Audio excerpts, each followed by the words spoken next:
जिस तरह इस लॉकडाउन के बाद हिंदू धर्म के लोगों ने रामनवमी को अपने घरों में मनाने का निर्णय लिया, ठीक उसी तरह जब नमाज पढ़ने की बात हुई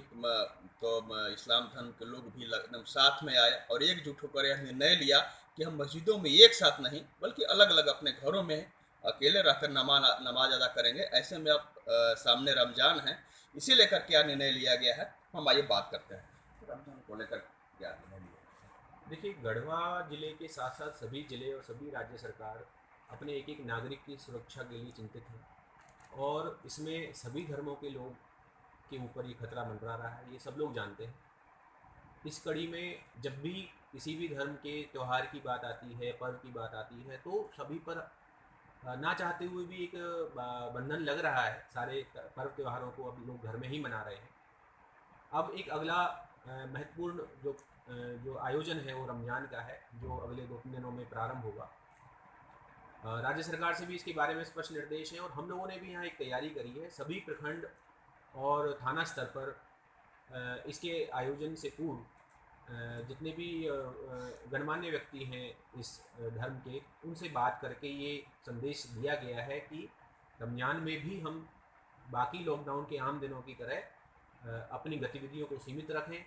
जो जो चीज़ की अनुमति है बाहर निकलने के लिए उसी का हम पालन करें, बाकी चीज़ों के लिए हम लोग बाहर ना निकलें। हम लोगों ने जिले स्तर पर भी पुलिस अधीक्षक महोदय को ये आग्रह किया है कि अगर कोई ज़िले में हम लोग अगर बैठक करना चाहें तो हम संयुक्त रूप से उसकी बैठक कर सकते हैं और निश्चित तौर पर हम लोग 1-2 दिनों में उसकी बैठक करेंगे, ताकि ज़िले के जो वरीय लोग हैं उनसे हम उस बात का एक संदेश दे सकें। साथ ही जो उनकी खरीदारी के लिए जो समय रहता है, बाज़ार में जो उन लोगों को आना रहता है सामान खरीदने के लिए, उसके लिए भी फैसिलिटेट करने का निर्देश मैंने दिया है कि कैसे उनकी खरीदारी को सुगम बनाया जा सकता है। हमने एक सुझाव कल अपने थाना प्रभारी और बीडीओ को दिया था कि उनके कम्युनिटी के अगर कुछ वॉलंटियर लोग अगर आना चाहें आगे, तो वो एक होम डिलीवरी की प्रथा को प्रारंभ कर सकते हैं, क्योंकि ये उनके धर्म के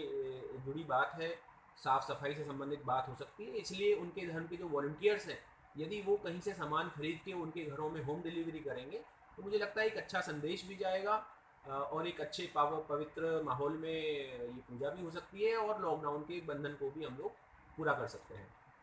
इस तरह का प्रयास हम लोगों ने सबको संदेश देने का प्रयास किया है और मुझे पूरा विश्वास है कि जिस तरह से सभी लोगों ने अब तक लॉकडाउन को निभाया है, इस पर्व में, इस आयोजन में भी सभी लोग निभाएंगे। क्योंकि यदि हम अपने जीवन को बचा लेंगे तो आगे भी हमें इस तरह के सैकड़ों मौके मिलेंगे कि हम अपने पर्व को हम लोग आयोजित कर सकें। यदि किसी पे कोई खतरा होता है तो फिर भविष्य में आयोजन क्या, हम लोग इस विषय में दुखी होने के अलावा हमारे पास कोई कारण नहीं बचेगा। लेकिन मुझे पूरा विश्वास है कि हमारे ज़िले के लोग इस कड़ी चुनौती को फिर से एक बारी सामना करेंगे और तब तक, जब तक ये महीना ख़त्म होगा, मुझे आशा है कि शायद ऊपर वाला हमारे इस कठिन समय को ख़त्म भी कर दे और हम लोग फिर आगे आने वाले समय में फ्री होकर अपने जीवन को जिएंगे।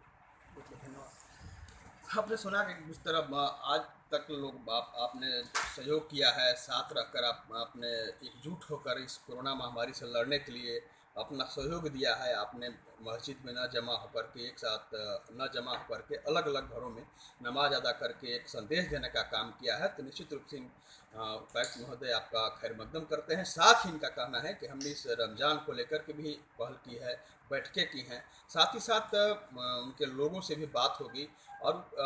होम डिलीवरी के सिस्टम की बात भी यहाँ पर कही जा रही है, ताकि जो सामान खरीदारी उनके द्वारा की जाती है उन तक सुगमता के साथ पहुँचे। साथ ही साथ आप इस रमज़ान के पर्व को भी